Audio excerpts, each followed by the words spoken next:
It's my joy to introduce this excellent panel to you, and also I'll be asking the questions tonight, which, by the way, were drafted by the Talon Talks committee.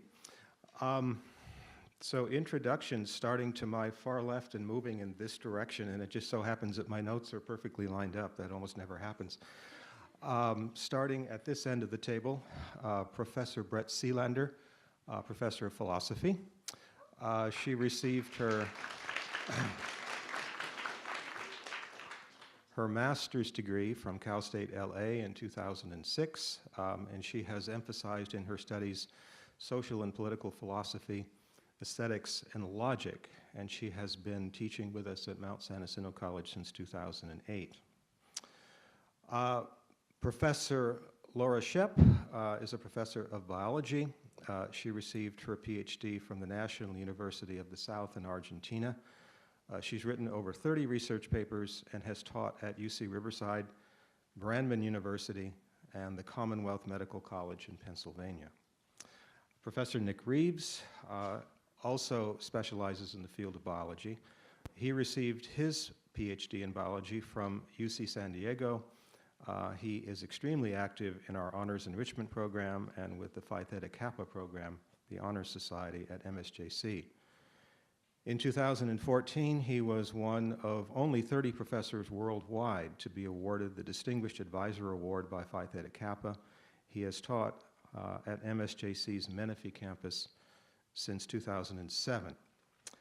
And then Professor Rosaline Gibbons, whose fields are biochemistry and molecular biology. She has a PhD in biochemistry and molecular biology from UC Riverside.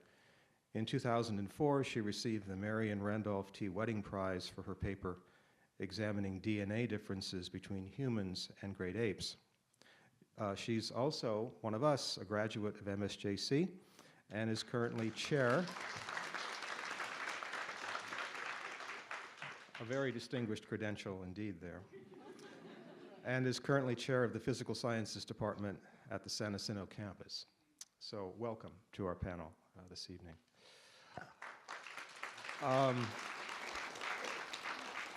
These questions, I'm not going to address them to any particular member of the panel, so you can just jump in whenever you like. It's a test of how much assertiveness training you've had.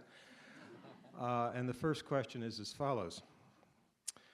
Already, certain technologies have become so integrated into society that it is difficult not to use them. What are the ethical implications of bioenhancement if it becomes favored by a majority? Will more bioconservative people have to integrate in order to effectively function in a technologically advanced society? And will this lead to a divide between humanity and post-humanity?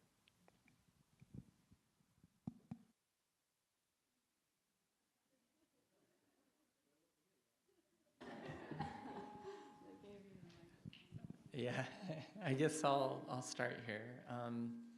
So it's interesting that we talk about bioenhancement. I mean, in many ways, we've enhanced ourselves through our technology for thousands of years now.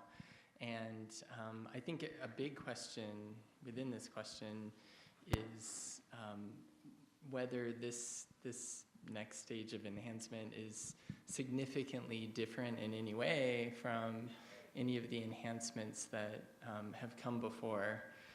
I kind of feel that sort of distinguishing future technology from past technology sets up sort of this false dichotomy. I don't know that technology should necessarily be dangerous because it's something that will happen in the future. And I don't know that technologies from the past are necessarily safe just because they've been around for a long time. And so, you know, I think it's hard to say at this point that any technology of the future involving bioenhancement is fundamentally scary or dangerous or toxic to us. But it is an interesting question about adoption. And it definitely is true that issues with technological adoption have challenged our society for a long time. I think if you've heard of the word Luddite, right? Ned Ludd was a real, well, we don't even know if he was a real person, but he was a real cultural entity that happened when they brought out the weaving looms in the UK, and there was a lot of fear that those weaving looms would sort of bring an end to the average man, that no one would have gainful employment, that the machines were going to take over, and that was something around the turn of the century, you know. So we've seen these concerns before, and in general, what happens is humans are very adaptable. We adapt to the changes, and in general, quality of life improves as we incorporate these new technologies. So I guess that's my 2 cents.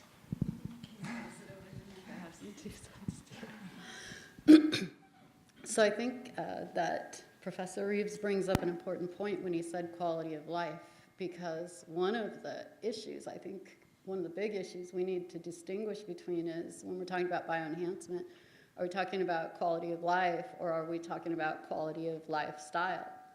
And so what do we intend to move forward with enhancements? Do we want to move forward, for example, with enhancing emotions? And so if someone is in a cranky mood all the time, do we want to be in a situation where we can change emotions so that person is happier a lot of the time? And if we start to think about enhancing emotions, then can we take that a step further and start thinking about assisting people with disabilities such as dyslexia? Can we find bioenhancements to assist with that? Or are we going to focus our efforts on quality of life, such as disease states? Or are we going to be looking at diseases, molecular diseases, and trying bioenhancements to improve diseases such that we don't give birth to children with rare diseases anymore, such that we can go in and make some changes before a baby is delivered, you know, while a baby is still developing? Can we test DNA? Can we make changes in that DNA? And how are we going to regulate such things like that? How, for example, could we regulate your backyard bioenhancer? Your person who is, you know, got their own lab in the garage, and they're working on bioenhancements for people in the neighborhood or the city, and they're reeling in a lot of money. How are we going to regulate things like that? So what kind of policies are we going to put forth that are going to prevent some real radical things like that from occurring?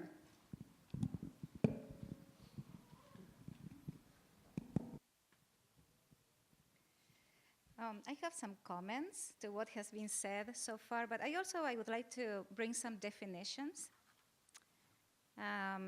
What is bioenhancement?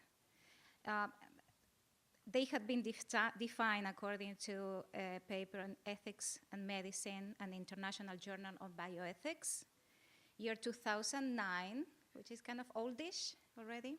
But this is the definition back then. Technologies that magnify human biological function beyond species typical norms.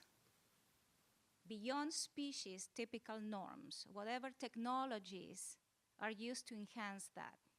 That's a bioenhancement. So on that framework, I can give you some examples. Some human biological enhancements that are being in the process of being developed. They are not science fiction. They are being carried out at research institutions, universities, private companies, military and government laboratories. For example, designer babies, GMOs, we are super familiar with those. Anti-aging, there is a huge movement of research supported by federal money on research on anti-aging, and I can expand on that if you're interested in that. Another bioenhancement, immortality. Immortality. And there are researchers studying that, and those are biologists, molecular biologists, in conjunction with artificial intelligence. That's another huge field. Not science fiction, it is reality. There is a timeline of projection of how these technologies are going to be developed and are going to be implemented. Then the more familiar ones are reproductive techniques, genetic editing, neurological, cosmetic, that's all bioenhancement, prosthetic technologies. So when we see this list of things, automatically we have gut reactions for in favor and against. And we can have all different kinds of gut reactions of people we have here. And that has to do because of the different positions that we have with respect to life, how we understand life is. And that's when we need a philosopher, an ethicist to talk, right? But if we stay in the framework of biology, what we can do is to try to understand what these technologies are about and how is that they are going to affect us. Because as I said, they are real. They are not out there to be used yet, but in a time frame of 2 and 3 decades, and most of us will be alive in 2 or more 3 decades, they are going to become options for life or of life. So one thing that Dr. Gibbons mentioned in one of her questions is bioenhance something that will prevent us or will cure us for a disease. So that's the subject of therapies. So some ethicists are thinking, okay, are bioenhancements a sort of a therapy? If it is a sort of therapy, then it will become part of the world or universe of medicine, which has an ethic, a morally correct purpose, which is to cure humans. So if they are automatically classified as a therapy, they should be favorably accepted, and we shouldn't have anything to think about or to question whether they are morally correct or incorrect. And that's when we have to define what morally correct and incorrect is. So that's an example. Enhancing emotions is the other very interesting example that Professor Gibbons brought. Enhancing emotions. The enhancement of emotions, it's already happening. Many of us might be taking mood modulators. How is it called? Mood. Instead of being moody, they make us stable, which is a good thing, right? It's a good thing for society. So the other aspect in bioethics that we have to think about is, do we analyze, do we judge, do we build opinions on bioethics from the viewpoint of the individual or from the viewpoint of the human population as a society? And those are very opposite positions. And that's when bioethics is mostly a debate. It's not that we make a decision today and then we will keep it. We keep changing. Because as we hear what other people have to bring to the table, pros and cons, then we may modify our position. But I don't want to take too long, but I think I get very passionate with these things. So bioenhancement could also be defined as a way to move beyond therapy. And in that case, it would not be automatically put under the Hippocratic Oath, which is to cure the patient. And that's when debate needs to be done. Just to finish very quickly, there is so much concern about what the implications of gene editing, which is bioenhancement, could be, that right now, actually, no, I'm incorrect. Yesterday, an international forum on gene editing finished. It was a 3-day international forum on gene editing held at Washington, D.C., called for by Dr. Francis Collins, which is the president of the NIH.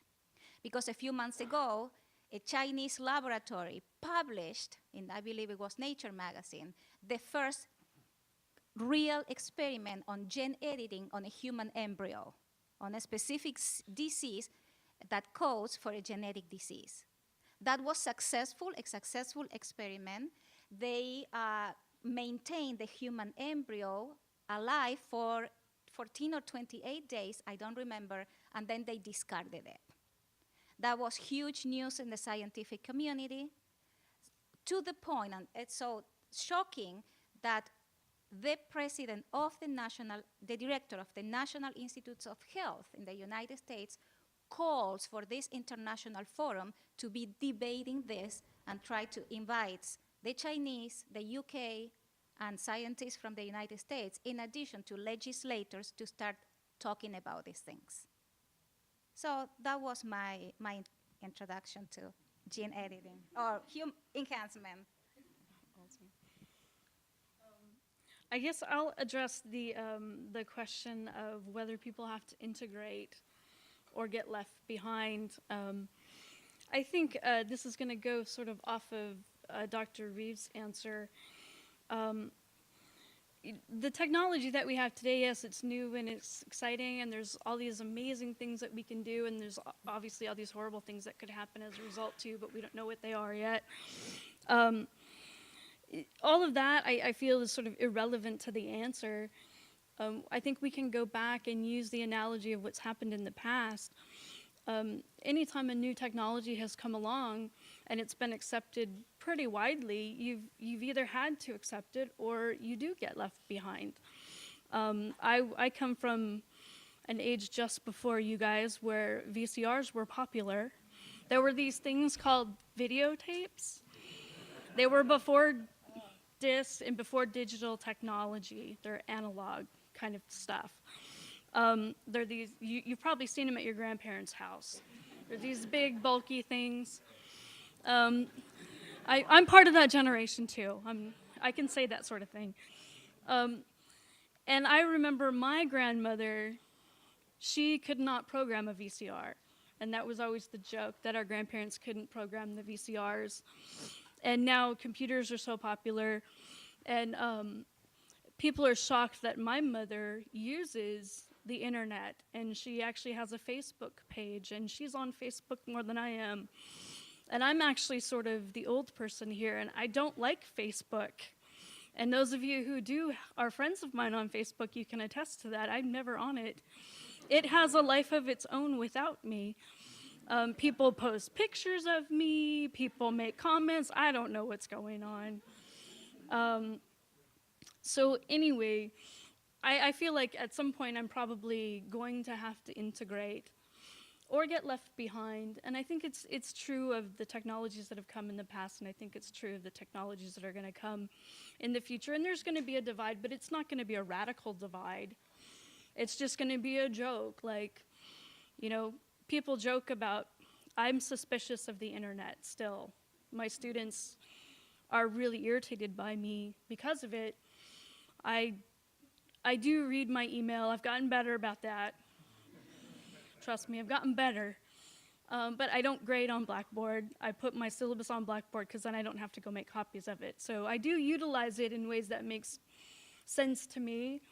But my students keep asking me, when are you going to start grading on Blackboard? And I'm like, when they force me to. So at some point, I'm pretty sure I'm going to have to accept this new technology, which is not new to you guys, but it's new to me. When I graduated, even with my graduate degree, we still didn't have anything such as Blackboard. And that was sort of a new thing that was happening. So I never got experience with it. So I do think that, you know, at some point when whoever they is makes me, I'll do it. But until then, I'm suspicious. I'll still be suspicious of it regardless. but if they make me use Blackboard for grading, I'll do it. So anyway, I think we can use past examples as an analogy for future examples, and we're going to have to integrate at some point, or we'll just die off and we don't have to worry about it. I wanted to jump next to a topic that's very current with Californians and other parts of the country as well, which is physician-assisted suicide. This is is very specific, very focused, and I thought we would entertain a controversy like this for a few moments. It's also fraught with complications and controversies, and I wonder, I'm just going to throw a wide open question out to you if you have any thoughts about your opinion about physician-assisted suicide, and if you see any complications, problems, or difficulties with it, especially that, I'm going to even focus this a little more, that governments ought to be concerned about in terms of legislation. Have you had any thoughts about that?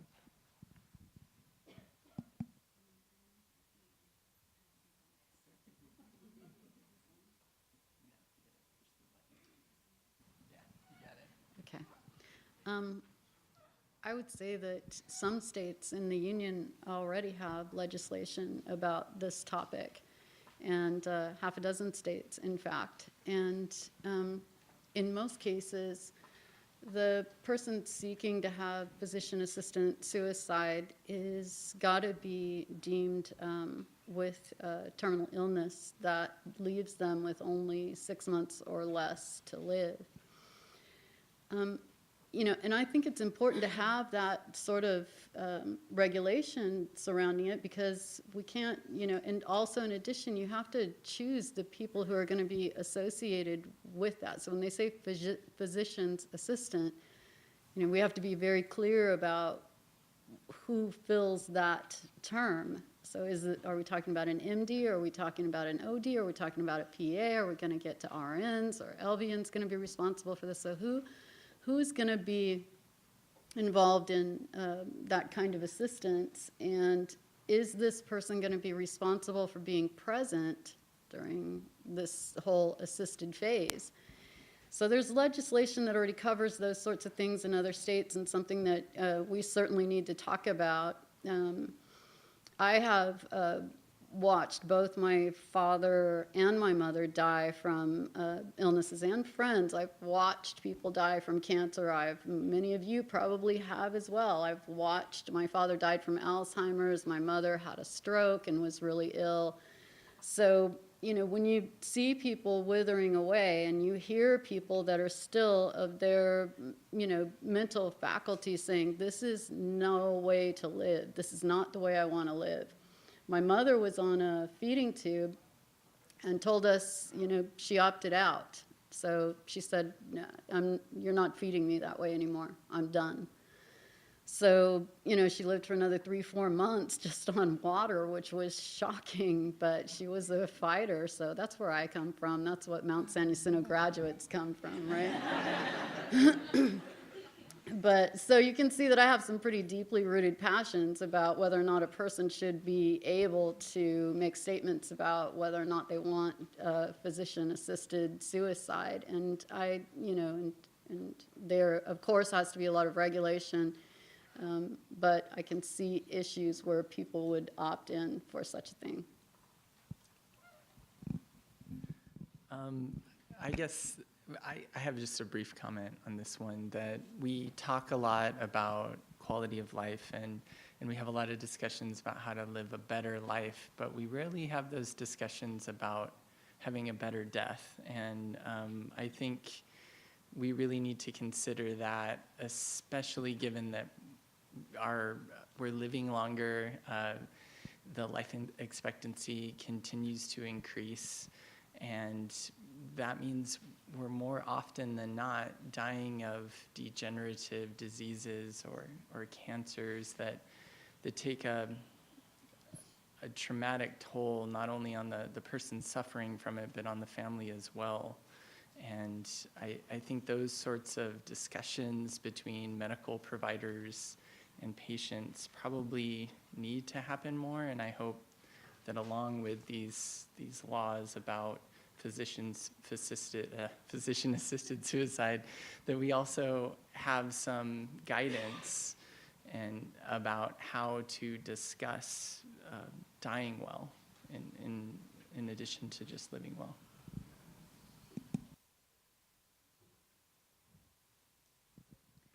Yeah, this is another one of the topics I'm very passionate about. Tomorrow I'm going to be teaching a class on assisted suicide for 4 hours in the afternoon, Saturday, to a group of people.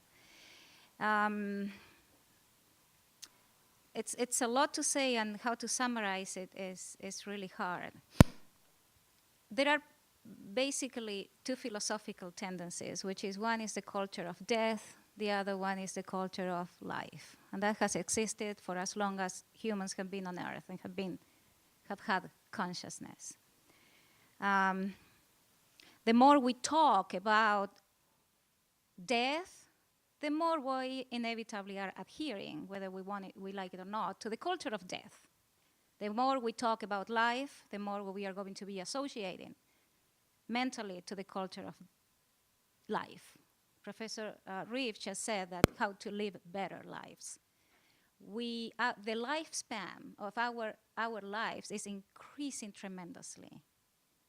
A baby born today, it is expected to live way into his or her 100s, 110. I'm going to give you another example. You all are familiar with Google, right? You know who the relatively new director of engineering in Google is? Probably you don't. And can you imagine what the director of engineering does in Google? What does he do as a he? What does he do? Director of engineering in Google is directing what all the engineers are planning and designing, right? He was appointed specifically by the owner of Google. And his name, the director of engineering in Google, is the head worldwide of the futuristic movement. His name is Ray Kurzweil. And I will strongly encourage you to look for his talks in YouTube and how openly and clearly and specifically he discloses what Google wants to do, which is to defeat the culture of death. Google wants, with his engineers, want to create the immortal man. They talk about a new principle in philosophy which is called the singularity. I'm talking about it neutral. I'm not adhering, I'm not opposing. Because it's a brain teaser, we need to think about it. And we must think about it, we must, if you want to. If you don't want, don't think about it. But if you are curious about what is happening with your life, you may want to understand why is that you have a cell phone and you cannot live without it. Ray Kurzweil says, that's what he has been hired for, that the cell phone is very quickly becoming an annoyance. Annoyance? Is the word? Something that is bothering us. Because it's a pain in the neck to be carrying our cell phone everywhere we go, because we depend so much on the cell phone. We don't go to the bathroom without the cell phone anymore. So what happens? We have always something in our hands. So what's the next step they are quickly planning to do? Next thing is the watch. But the watch is a little too tiny. The eyes, the glasses, kind of, bulky and uncomfortable, and you have to remember where you put it. What would be the simplest thing to do? Because we cannot live without our cell phone, and our GPS, and our Facebook, and our Instagram, and our web, and our researching in class, and our researching for class, and our not being able to remember cell phones anymore is to implant them in our brain. And that is meant to happen. He is determined to happen by 2029. So the idea is to bioenhance us. See how everything is connected. We don't have an option with this one because we already depend on cell phones. I tried many times to get rid of my cell phone and see how long, what I can do. No way I can find a job without a cell phone. I would not be able to teach here without a cell phone. How is Nick going to communicate with me? I mean, how am I going to check the grades of my students? Blackboard. So if we implant it, there is a race, a furious race for nanotechnology to design the tiniest possible microchips, and they are doing it, piece of cake, because MIT, Harvard he's a graduate of MIT. MIT, Harvard is involved in this. We will have to implant the chips in our brains. Material scientists are working on the interface of the non-living matter with the living matter. Piece of cake, because we are basically the same thing. All we need is to be able to connect atomically, right, Professor Gibbons, to move electrons and to project the electric currents to communicate between the inert matter chemistry and the biochemistry. Piece of cake. So that is, I'm just telling you, you may not like the news, but this is what's happened. It's not me telling you, it's Ray Kurzweil saying it. Go Google him, listen to him for hours. There are tons of YouTube videos. The idea is we'll have the bioimplants, and he wants us to become more and more robotic so we can live forever. Every time a piece of us ages or breaks or gets a disease, we'll have regenerative medicine, which is growing like this, and will be reimplanted the pieces that we miss, or we lose, or we age, or get sick. What happens if we have an accident and we die? He's already thinking about that. Not just him, it's a whole bunch of people. You may say, oh, let's get rid of him. It's not going to work because he has a team of people with the same philosophy and purpose. What's going to happen? Have you heard of the mind files? Who has heard of what mind files are? Okay, you need to Google this. I'm giving you homework. Because many people, many universities are already developing these supercomputers. We are going to get very, very soon, be given the option. It's him telling us, not me, it's not my fantasy, we'll get these electrodes connected to our perception of things. Being alive is to perceive things and to react to things, in a nutshell. So we are going to be feeding a computer with all our perceptions and reactions. So if we get in a car accident or the airplane falls and we get destroyed, we won't be able to pick up the pieces anymore, we will have a backup us in the mind file. He is determined to not die ever. He's a very interesting guy to learn from and to hear from, and he's the director of engineering in Google. What does this have to do with physician assistant suicide? I don't remember. I just had to say it. It's like, okay, PAS, assistant physician suicide, it's not going to, we don't need it anymore. It's not going to count. Life is changing dramatically. The definition, we biology teachers, 30 years from now, we will have to teach a completely different biology. Because the definition, what is it? The definition is going to be completely different. So that's it. Can I jump in? Are you saying that the question of physician-assisted suicide is irrelevant if we become immortal? Exactly. Aha. That is interesting. It is Okay. irrelevant, Yeah, isn't yeah, it? yeah, yeah. You got me thinking. Okay. I don't know if you want to say Crazy topics, they're awesome. these are awesome. Well, will physician-assisted suicide be irrelevant if we're immortal? I'm not sure because I don't know that I want to be immortal. So if I'm forced to be immortal, I may want to commit suicide to stop that from happening. And now I'm wholly depressed because now the phone is going to be in my head. I like the fact that I don't know where my phone is sometimes. And now it's going to be with me all the time. That's horrible. Maybe not to you, but it is to me. I do want to say something though. What in trying to make sure I understood all the latest, well, as much as the latest stuff as I could about these topics, I found out, and this topic should be of particular importance to you and to me.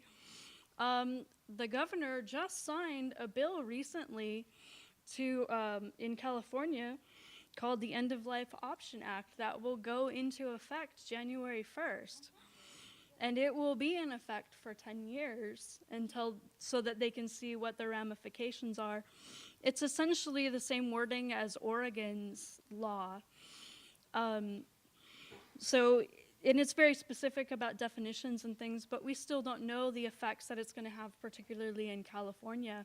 And one thing that I also thought was interesting is that they're not saying physician-assisted suicide anymore. They're calling it physician-assisted death, which has a lot to do with the legalities, the government, because it is against the law to commit suicide.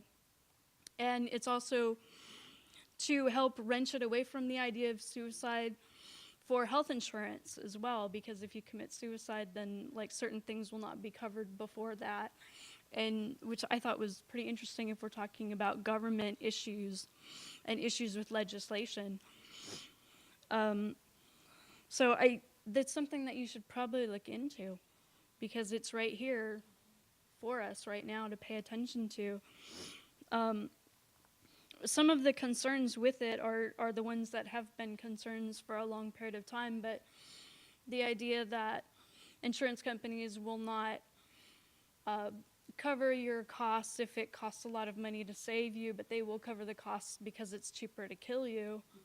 But in some sense, I mean, it's a relevant concern, but in some sense it's also irrelevant, because still today you can opt out of getting treatment anyway, and there are a number of health insurances that will not cover life-saving measures because they're too expensive. So essentially they're doing the same thing. You have to decide, if you can't afford it, then you're going to die anyway because you cannot afford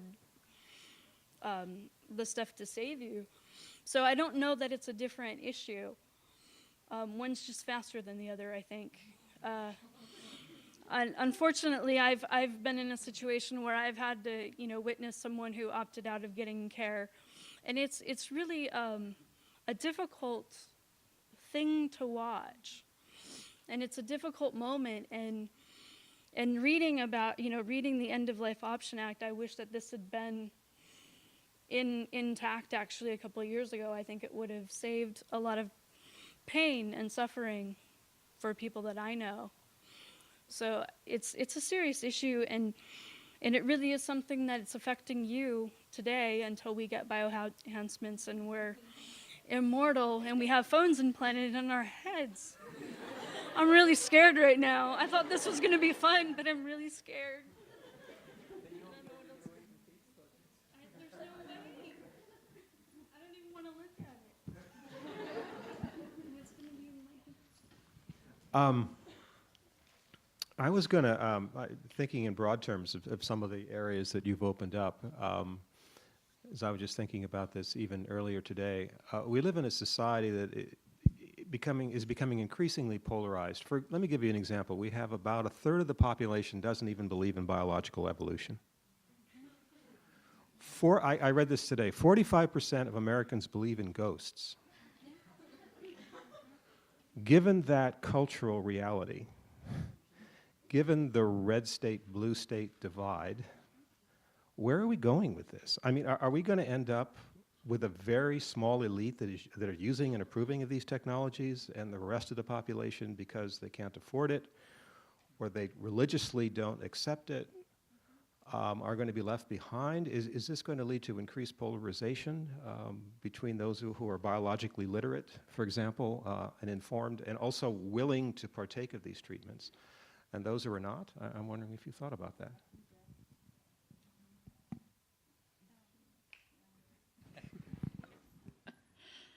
I have a tendency to agree.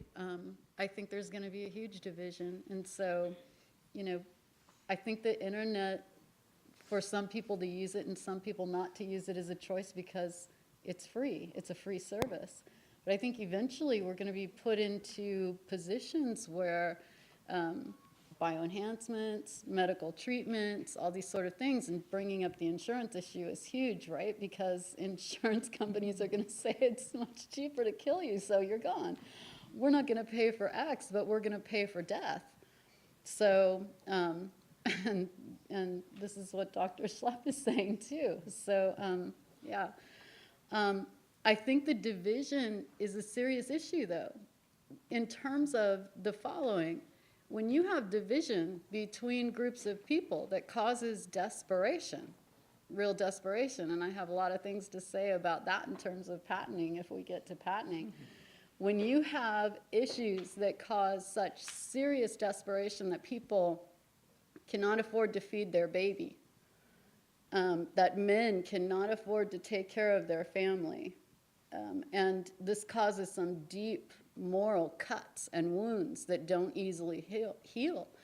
When you have that kind of division, and so you've got parents that literally cannot save their baby because they cannot afford the health care that is associated with saving that baby, because you've got huge corporations that own the cure. Then you have people that get so desperate that they do things they wouldn't normally or otherwise do, either to themselves or groups of people or specified people or specified corporations or whatever the case may be. They sabotage or, you know, hurt people. So I think there is going to be huge division moving forward.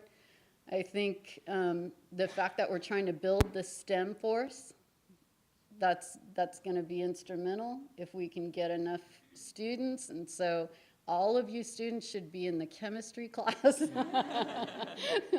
But all joking aside, I mean, other than chemistry is probably the best science that there is. But all joking aside, honestly, if we don't build a strong STEM force moving forward, we're going to have legislation. We've already been talking about legislation, insurance, policies.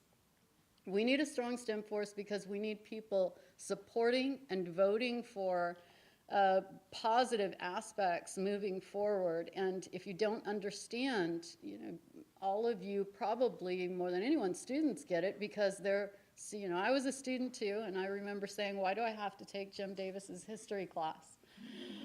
And then after I took it and he opened my mind to so many things that I hadn't thought about before, I realized why I took, you know, his history class.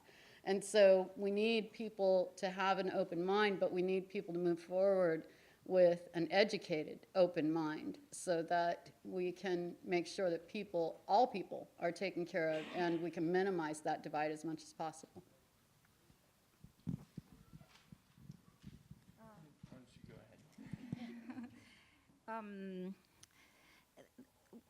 ahead? We are thinking and debating these things in a very amateur way right here. There are people who dedicate their lives and their big brains to do this. There is a lot of coordination, a lot of organization, not just at the national level, but most importantly at the international level. In the 90s, there was something called the Earth Summit in Rio de Janeiro.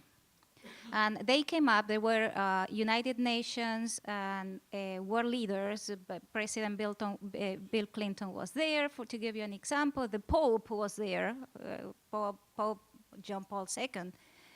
And whoever the presidents were back there with the United Nations. They came up with something, they published this as an official document, which is called Agenda 25. No.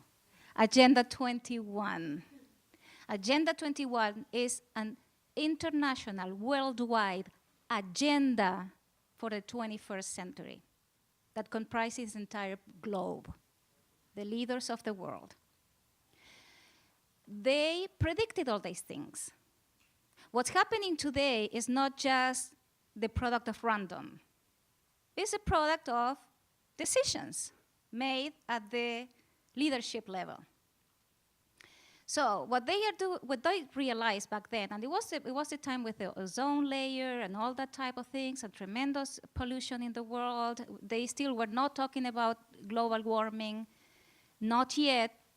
And they saw the advances of molecular biology and the start of bioregeneration.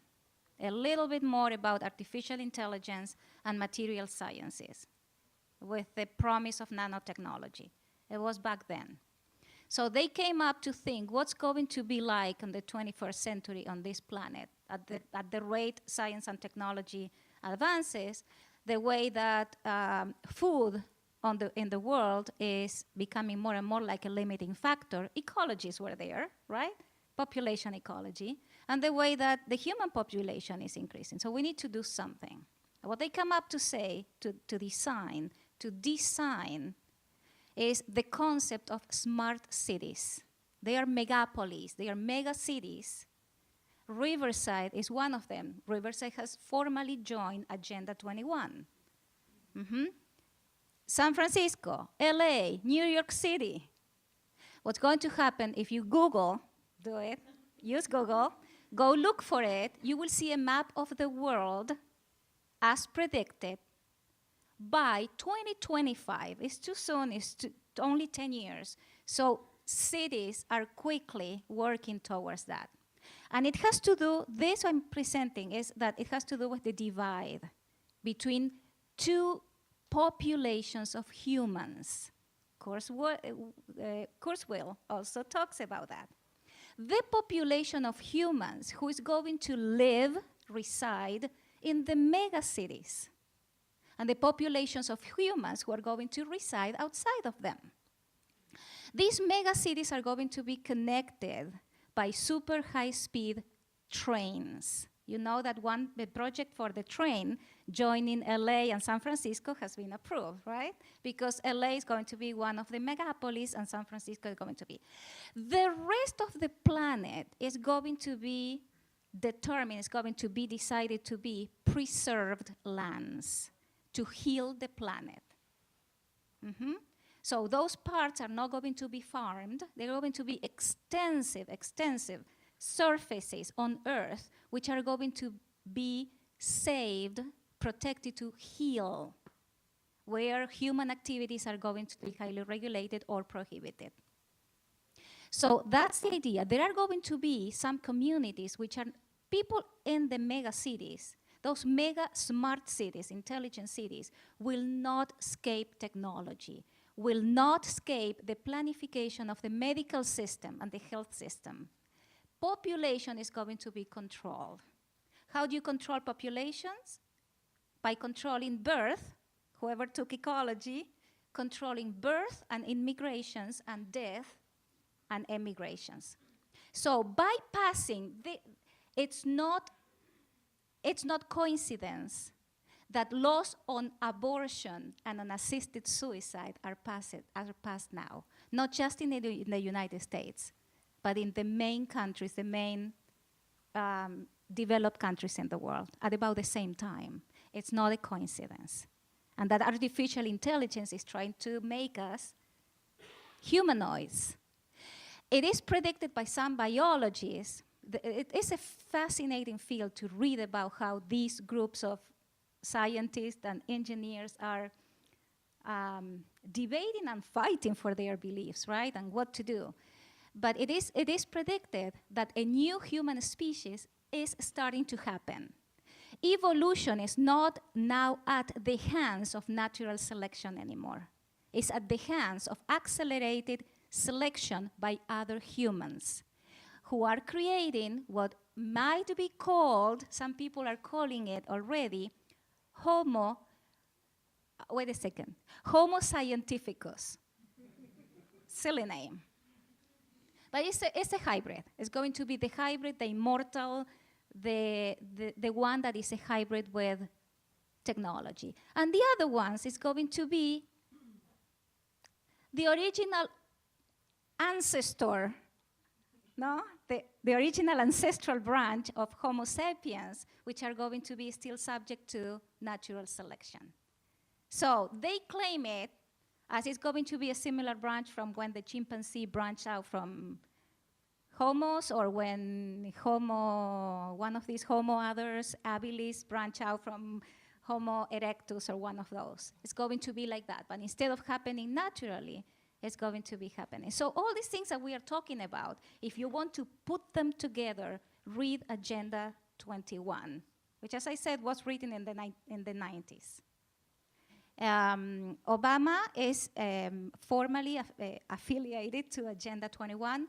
The Pope Francis, is part of Agenda 21 now. That's why he wrote his recent encyclica on the environment and how to care for the earth. So, example. Okay, I think I needed a second to consider Jim's question, and I kind of want to break it up into two parts and tackle them separately. And so part of, I think, what Jim was saying was this idea that there's a certain fraction of our American population that is being left behind intellectually because of, I don't know, the culture of their local environment. And his example was, this idea that a sizable fraction of Americans don't believe in evolution. And so I guess what I want to posit is that I'm a technological optimist, which may be different than most of the panel. So I am amazed and sort of excited to see that the most valuable companies in America have changed drastically in the last 30 years. So in the last century, the companies that were the most valuable companies in America were things like Ford and General Electric, and they made things, solid, animate, machine objects. But do you guys know what the most valuable companies in America are now? Apple, Google, and it's these technology companies. And I think one thing that I think Jim and Professor Givens were kind of alluding to is this idea that if you don't understand the technology, that you'll potentially be left behind. But I don't really think that that is necessarily the goal of those companies, nor the likely outcome of this shift in sort of the corporate power of America. Instead, what I think will likely happen is that these are consumer-driven companies with stakeholders that are really out to provide a service and obviously a profitable service. So they are beholden to all of you in a very real way, and their services have to be useful to you or they'll be eclipsed by some other company. So I actually see this shift in sort of the corporate landscape of America as a very positive thing for the citizens of America, because these companies are much more interested in using technology to make our lives easier. And I think a reliable trend you can look at over the last couple of centuries has been a decline in the amount of work that the average person has had to do. And I think that trend will continue.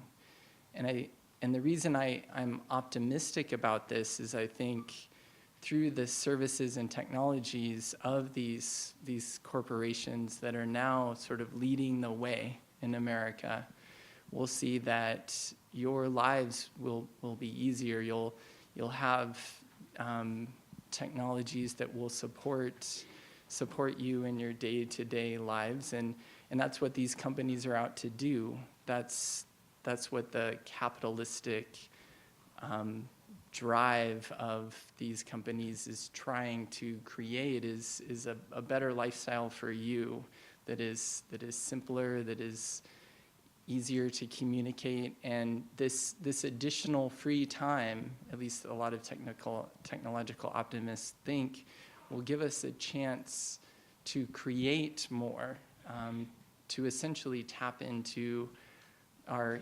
humanitarianism more and express what it is to be human more, because we'll be less burdened with the mundane. The mundane will be taken care of by these technologies that are currently being developed in our interconnected information technology-rich world. And I think that's wonderful. And I feel that in your generation, we're seeing this more and more, and I'm speaking more to the students in the audience, that I see, because I have a 6.5-year-old that likes to watch YouTube, all of the creativity that is possible and that is being shared through these new technologies. And I think we're actually in a time of human expression that unlike anything we've ever seen before.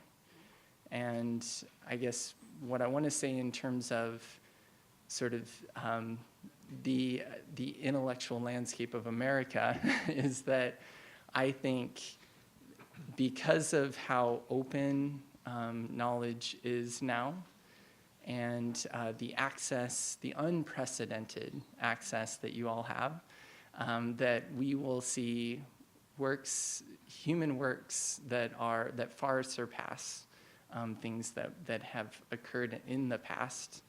And I think, this is a very, very positive trend for us. And so I'm incredibly optimistic about the trajectory of America, and what the citizens of America will be doing over the next century because of the technology and these companies, I think, that are leading the way and providing us with resources that we've never had before.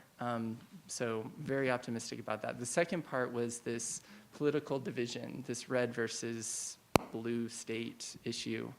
And I tend to think, because I kind of exist in a little bit of a bureaucratic bubble here at the college, that all political regimes, all political situations tend to come and go. We've seen polarization in the past, we'll probably see polarization in the future, but then we'll tend towards the middle, and we'll break down party lines and we'll find commonality. And so I think it's sort of like the tide, that these political trends come, these political trends go, but I think the sort of architecture of the American democracy is permanent and keeps us afloat and on a good trajectory. So I'm less concerned about the political trends of the moment, and much more optimistic about the future of humans with what we have today. Okay, I just want to address it really quickly. I'm going to say that the people who don't believe in Darwinism, they still use smartphones. They still use cars that are completely computerized. They use all the technologies that are available, regardless of what their beliefs are. Not all of, there's a few sects, there's still a few Amish people out there and stuff who do not use technology the way that, but the people who I think in those same people who believe in ghosts, they're still using the smartphone. So I think in a very pragmatic way, yes, they're going to stand up for this and say that, oh, well, science isn't everything and God and whatever, but they're still going to utilize the technology if it's convenient for them. And if it's helpful for them, which is what they do now and what they've done throughout history. So I don't think that's going to be much different, actually. Even though they have this strong belief system, it's still not going to change. They're still not going to turn away from the smartphone because they don't believe that evolution has anything to do with the smartphone, which it kind of does. But, we won't tell them that. We'll just let them use it. And then, and I have to disagree. I'm not entirely sure that American companies are so idealistic and so humanitarian. I think some of them are, and I think there is sort of a trend moving in that direction, but I still think the bottom line is profit. And I'm so weird, I'm never the skeptic on the panel, but here I am. But I do think that American businesses are still driven enormously by profit. And if it's convenience for Americans has always been something that's important, and so they're sort of feeding that as well. But I do agree that there's a nudge sort of toward humanity, but I still think profit's the bottom line. So anyway, that's all I was going to say. Okay, everybody, good. We're running a little bit late, but this is the part of all the panel programs I find most interesting when we get to hear from the audience. So here's the first question we have. Genetically modified organisms or genetically engineered organisms are banned in Europe, but not in the United States. Please comment on this. In the context of health and the government's role in conducting research and making sure GMO products with all varieties are safe for people.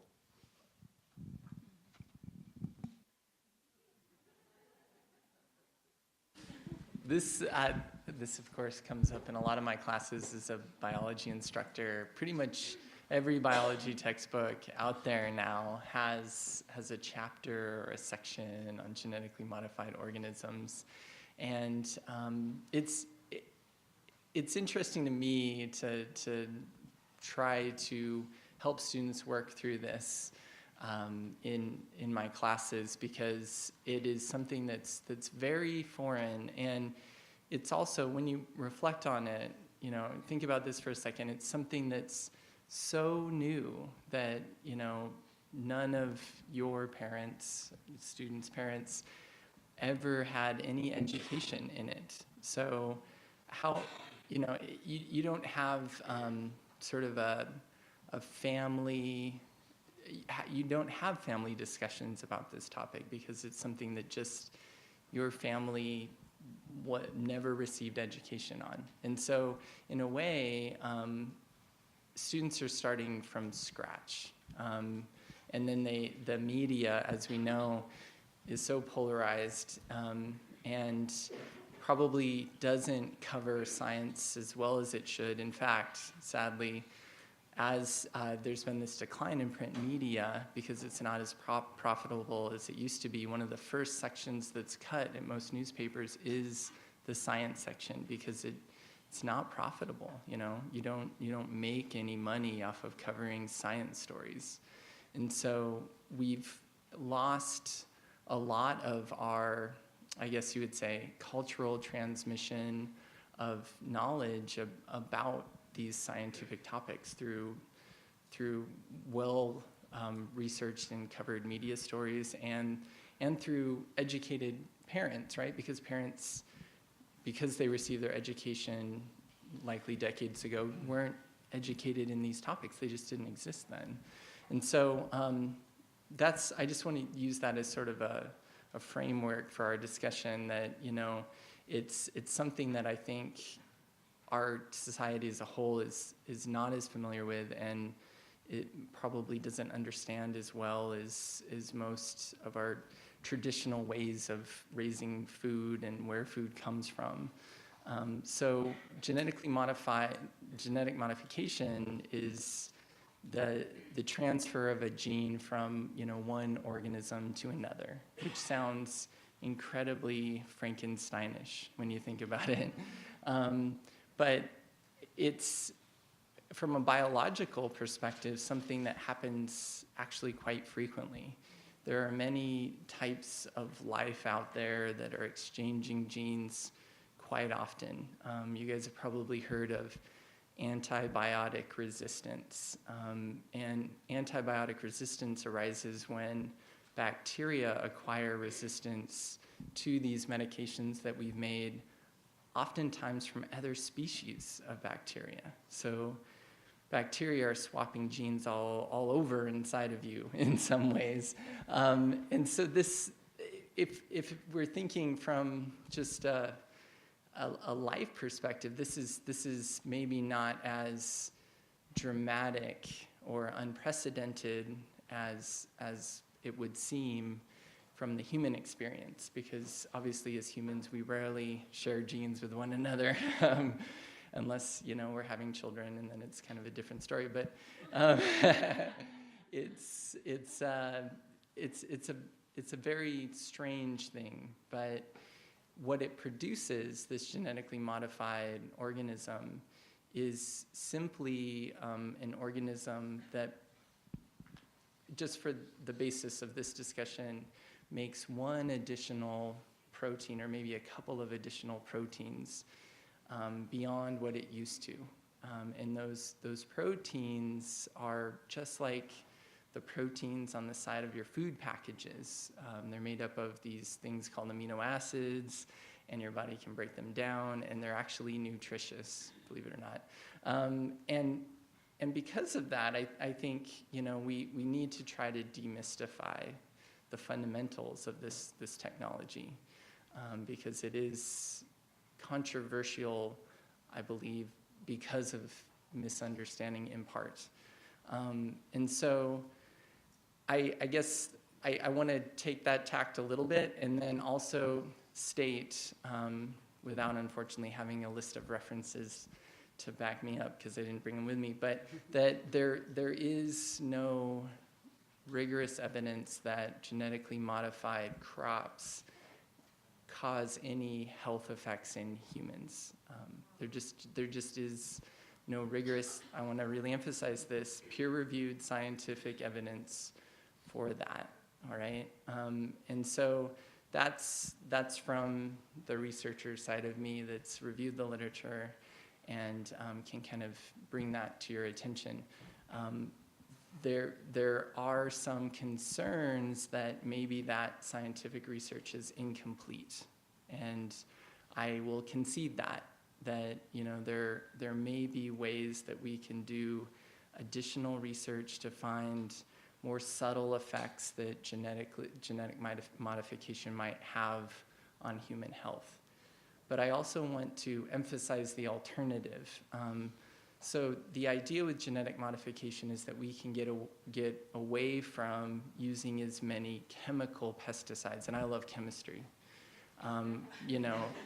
Just as much as Professor Gibbons. Well, maybe not quite that much, but I think it's a wonderful area of study. And in the early to mid 1900s, it was our way to a better life, and all sorts of amazing organic chemistry was happening to create fertilizers and pesticides, and later we discovered that these things are potentially toxic and harmful to us. And so I think there's this legacy of any additions to our food being a potential harm from what's coming out about pesticides and insecticides and this better living through chemistry that we used to believe in. And we're applying some of that stigma to modern genetic modification. But in actual fact, it's a very, very, very different thing because, like I said before, it's just producing additional proteins in these organisms. Very, very different than the small organic molecules that we use as pesticides and herbicides and things like that. So in some ways, if the goal of genetic modification is realized, we can get away from these 20th century technologies of chemical pesticides and herbicides that are very much a toxin, not only to us, but also to various other organisms on this planet, and hopefully in a much more sophisticated way, design safer ways to grow more food to feed our ever-growing population. So I'm sorry I went on so long, but it's obviously something that I've thought a lot about and I teach. So it's something to consider, for sure. Could I just add something to that? So I would just support Professor Reeves in his literature, reasoning that there haven't been any cases in which there has been documented statistical harm to anyone. What I would say to you in support of that is that oftentimes the genetically modified crops that we're growing, and we are growing genetically modified crops, and this is an emerging, highly emerging sort of science. I worked on some genetically modified plants at UC Riverside, and we were looking at plants, and this is what they do when they genetically modify a plant. They have a certain number of plants that are growing, and there are pests attacking that plant.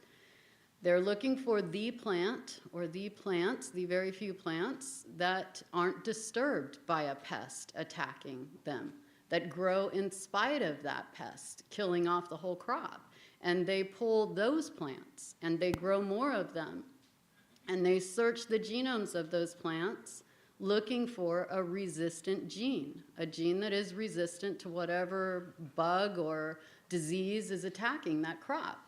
And when they find that gene, which comes from the same pool of plants, that's the gene that they transfer into other plants. And so it's not even a gene that, you know, some crazy Frankenstein scientist pulled out of his stock room to, you know, put into the corn now. It's an actual gene that came actually from corn plants that were growing in spite of a disease or in spite of a crop pest that was killing them. And so this is the case with a lot of these modifications. They're not something that came from even a different species, potentially. They might have come from the very same species. Yes, and that is an herbicide that glyphosate is also called Roundup is the generic name. And and I want to say, because I know a lot of you are like under your breath, Monsanto, right? Thinking about the corporations that are involved in the production of genetically modified crops. And I am in no way defending their corporate practices. And I think we get those issues of corporate practice intermingled with the technologies of science, and through that we conflate our negative feelings about a company like Monsanto with these technologies, and those become sort of a negative thing for us too. So I encourage you to try to separate the two, the technology from the company, if that is the issue you're having. Because if we look beyond genetically modified crops for a second, I know we've talked a lot about cancer and degenerative diseases, and many of our most promising and effective therapies for some of the most devastating diseases for humans are coming out of genetically modified cells, being grown in these pharmaceutical company, and I know we could talk about pharmaceutical companies too, but in these pharmaceutical company incubators, and those genetically modified cells have an extra gene that produces, again, an extra protein that could cure you of a deadly disease. And so if we take it to the point of outlining the technology, because we're too concerned or maybe somewhat misinformed about what that technology is and how it works, then we are really hamstringing our progress as a society, and also our ability to provide better therapies to improve the human existence. So I really want you to consider that too, that it's the technology, I believe, has received sort of a negative stigma for reasons beyond what it is. And if you can understand the technology a little more clearly, then maybe it won't seem as incredibly scary and dangerous as it might on the surface. This question kind of follows in the same vein, in the idea of companies and corporate control and that sort of thing. About 20% of human genes are now patented by the federal government.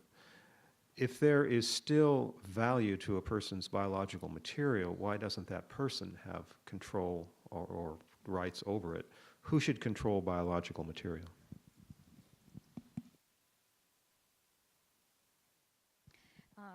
The answer is that there is no answer yet. They haven't figured it out.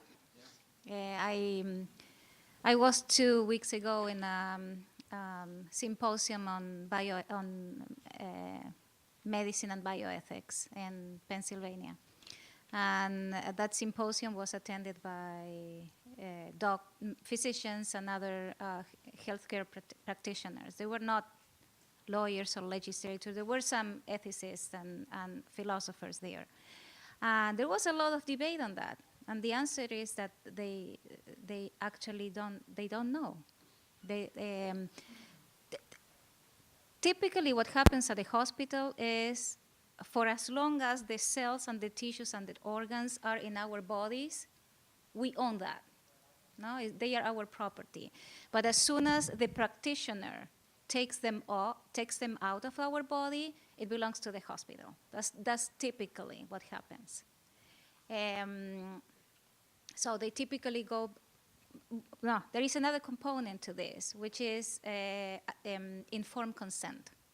So prior to the practice done by the physician on the patient is supposed to be informed of what is going to happen, and there is a place where they say, I waive the rights on my tissues or my organs, or I donate them for research, or I donate them for another patient, right?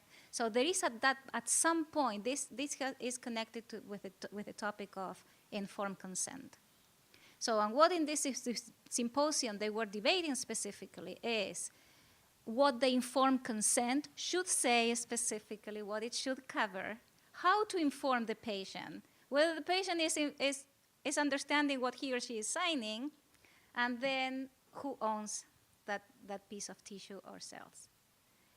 But bottom line is a pretty gray area, and that's why there are so many lawsuits in that field. Most people don't know what happens to their tissues.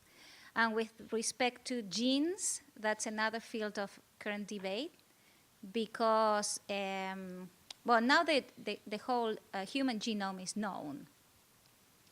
But what some private companies are doing right now is they are offering services to sequence our own personal genome. So if something like, if I carry a mutation that has never been described before, do I have the right to patent that mutation because it's my mutation? Or who has that mutation and who owns that specific sequence in DNA? So, and these are all things that still have to be figured out. Yeah, does anyone want to take a stance on this? I mean, what do you think ought to be done? So I think part of this came up because we've had these recent issues with the HeLa cells. I don't know how many of you are familiar with the HeLa cells. This is from Henrietta Licks, and she had cancer. And so this biopsy was taken, and they took the cells, and lo and behold, these cancer cells are immortal. We're talking about immortal. These cells are immortal, and that's unusual for cells. They don't just grow and grow and grow for, who knows how many years.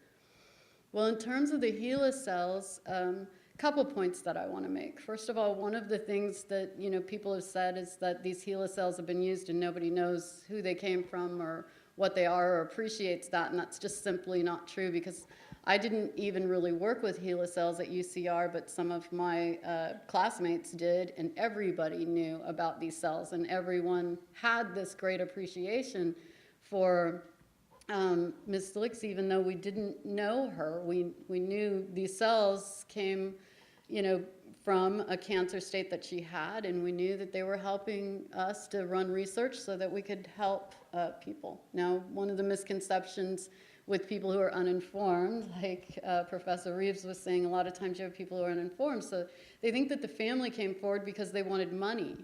And that couldn't be further from the truth. The family didn't come forward because they were interested in getting money. The family came forward for a more important reason to their family, and that is that these cells were being sequenced. And so the DNA sequence of this family was being spread out potentially publicly. And they didn't want any sorts of mutations that might be in their familial line to be publicized without their consent. And I think people have a perfect right to intervene under such circumstances. And so this is the issue. And again, with these cells, we have Francis Collins from NIH coming forward to put together, at least with national health in the United States, that there would be certain stipulations that would be followed by anyone using those cells for research under an NIH grant. Now, there are plenty of other grants that people are using these cells for research, but they did retract the DNA sequences and not allow them to be public, which I think is pretty important. And I think, it adds some security to the family. I don't know if the family is going to get all of the securities they need, but at least someone is trying. And, as Francis Collins said, of course I can't satisfy everything, every instance here, but this is one instance that I can satisfy.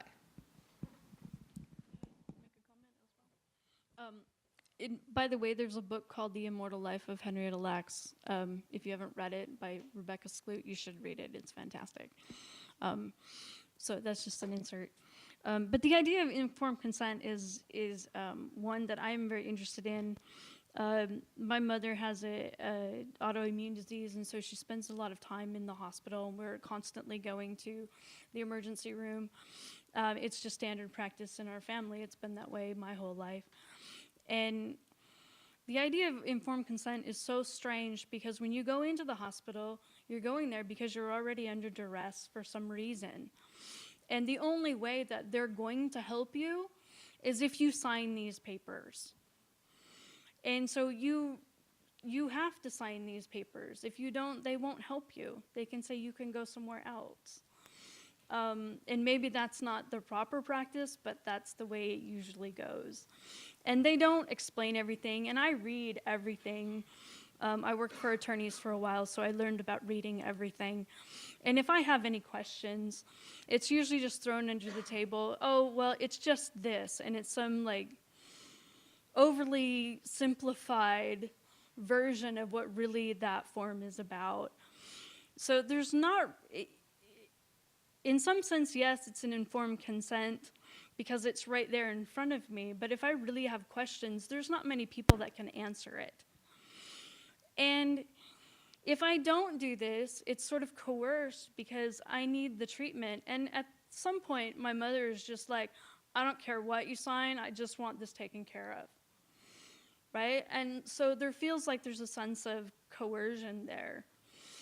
And then, then the idea of these bodily things. I had a tooth pulled quite a few years back, and I just wanted it because I just thought it would be weird and gross and a thing to talk about. They wouldn't give me my tooth. They said, no, that's a biohazard. We have to keep your tooth. And I'm like, really? It's a biohazard. It's my it can't. So was it a biohazard when it was in my mouth? Well, I mean, at that point, I think it was because my face had swollen out to the Elephant Man. But I was flabbergasted. Really, I couldn't have my tooth. It's mine. But they would not give it to me. It was so bizarre to me. And they don't tell you because they don't know where all of your tissues are going to go. They don't know where all of these things are going to go. But there are, if you read the stuff about Henrietta Lacks, it'll tell you. I mean, her case is pretty extraordinary, but it's not wholly different than your own tissue. And people make money off of it. They take it from you. And I mean, not that you know what to do with it, even if you keep it, but I really wanted my tooth. Just very briefly about what is this thing about informed consent? The informed consent, was created, was designed sometime in the 20th century when there was a paradigm shift in the way medicine was approached. Up to then, medicine was paternalistic. The doctor, the physician, was making the decision. He knew it, he or she knew it all. The patient didn't know much of medicine or health. So the physician was seen as the person who is really taking care of me and who wants the best for me. So he or she is going to make the decisions. I don't have a voice because he is the one who knows better. So, but back about 100 or less years ago, I can't remember exactly when the shift happened. Medicine switched to autonomy. It's a different principle, the autonomy of the patient. The patient now can be educated. The patient now can be informed. And the patient can now make his or her own decisions. So now with this new approach of medicine, the obligation of the doctor, of the physician, is to inform the patient. Not they always do it. They're tired, they just don't want to do it. They are too busy. What do we know? They try to explain to us and they assume that we don't understand what a liver is, right? So, but the idea is that why is that we need informed consent? Is for protection of the patient, because of the autonomy of the patient, for prevention of abuse, for trust built in the relationship between patient and doctor, for self-ownership, so we will know what's happened with our tooth when it's extracted, for non-domination, so a physician or a nurse or a practitioner will not dominate on our decision, and for personal integrity. That's the philosophical part, which is for a self-awareness, a sense of self, that I am myself and nobody with their decisions is going to invade me or violate me. So that's a list of things behind the ethics of informed consent.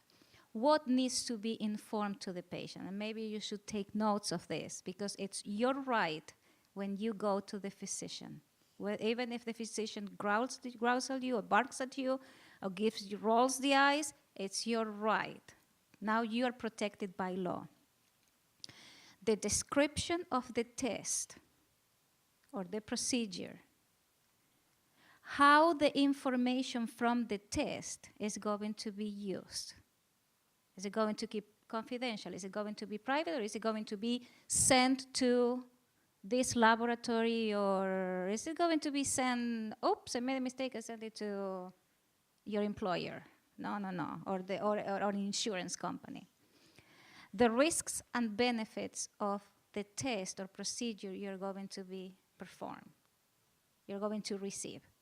Risks and benefits, that's not typically explained.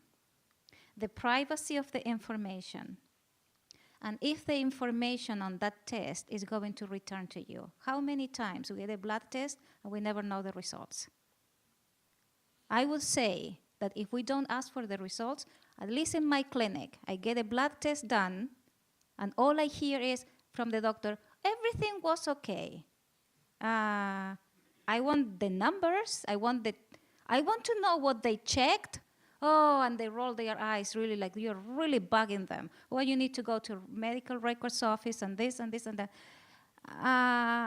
No, my right is much more simple. I want you to show me on the computer. You're looking at them. Why can't I take a peek? It's my information, it's my test, and this is the right. So when you go to your clinic, to your doctor, just be a pain in the neck and ask them, what are my rights? Do you have a flyer with everything printed out? So when I go and I get an X-ray, oh, you have osteoarthritis in your second cervical. Oh, you'll be okay, but it hurts. Well, but it's not too bad yet, but it hurts. Can I see? I'm a biology major. Can I see? Oh, I just closed it. Let me look. It's my neck. I want to see. That should not bother you that I ask this question. Because the medicine is not paternalistic anymore. It's based on the autonomy of the patient. So just my message. And I want to empower you for what is your right? Okay. Can I say one quick thing? Yes. I totally want to, support everything that Professor Shep said, but I also want to say one little thing to kind of make you think a little bit deeper about this, this right we have. So one of the small issues that has arisen is there are certain individuals that are a little concerned about medical practices, and they often will use their rights to decline medical tests for a great example is infants. And so every time an infant is born, the practice is to heel stick that infant and check for very easy to discover genetic diseases that can be treated. But because of informed consent, which is a wonderful thing, I want to say, those parents now have a choice as to whether to get their child tested or not, which I'm not saying is a bad thing. But if they decline and this child has a disease, they would not know it potentially until it's too late. And that is of concern to me as a biologist, because many diseases are incredibly preventable, and this extends to vaccination as well. And while I totally agree with the right of informed consent, I also am concerned about this right, not being abused. That is not the word, but sort of allowing people to make maybe not the best choice for their life, that could either harm them, their family, or others. So, just something to think about, for sure. I'm going to declare this the last question. We're running kind of late. What are your thoughts on open source biohacking community? And you'll have to explain what biohacking is. I've never heard of that term before. Will this community be able to avoid the ethical limitations that big companies face?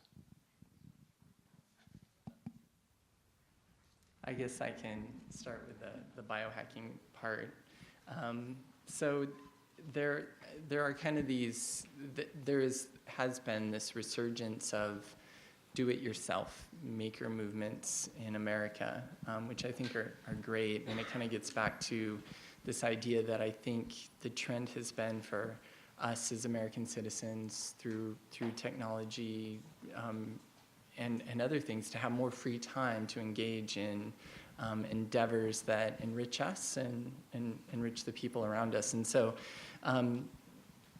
one facet of this community of do-it-yourselfers, maker people is to leverage the ever democratized landscape of molecular biology to sort of make their own genetically modified organisms, or to do certain simple DNA experiments in sort of a home-brewed lab. So what's really amazing from my perspective at this point is that it's become accessible for for pretty much anyone to do really simple genetic experiments. At our college, our biology majors do a very simple genetic test on themselves to detect this ALU transposon variant. It doesn't matter what it is, but it's something that Professor Gibbons worked on. It's very fascinating stuff. In any ways, that's something that they can do in a college classroom now. And so since the equipment has become so affordable and so accessible, now people are engaging in it as a hobby, creating art from it, thinking of ways to apply it to new projects or new ideas. And there is, I want to say, some concern around that because there's, in this day and age, also a heightened awareness of terrorism. And so some people are concerned, I think validly, that some of this at-home tinkering could turn into biological weapon production or experiments. And I honestly believe that the techniques and technologies that are accessible to the person in a biohacking community would not allow them to kind of make that sort of type of sophisticated leap. But it's something that obviously is sort of the other side of this, that we probably do want to have some regulation around it, and there is a certain amount of OSHA standards and things that are required for working in a laboratory setting. So that just sort of gives you sort of an intro to what that is. Do we want to avoid the ethical limitations of big companies? And I guess this sort of gets back to what I was saying about some of these information technology companies too. And I think that Professor, I'm forgetting your last name all of a sudden.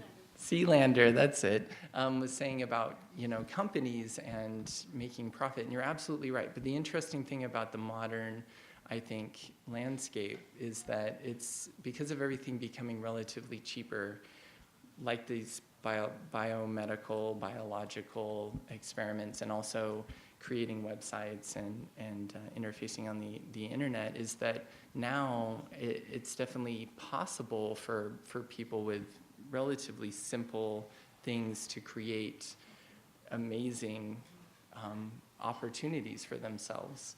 And so you hear more and more of the kid that developed it in their garage and now has $1 million company, right? And I think that's actually really exciting. And I think we are in a time when we'll see more of that. And I think that's part of why I'm so optimistic. So anyway, I'll stop there. Does anyone else want to weigh in on biohacking? Yeah. Okay.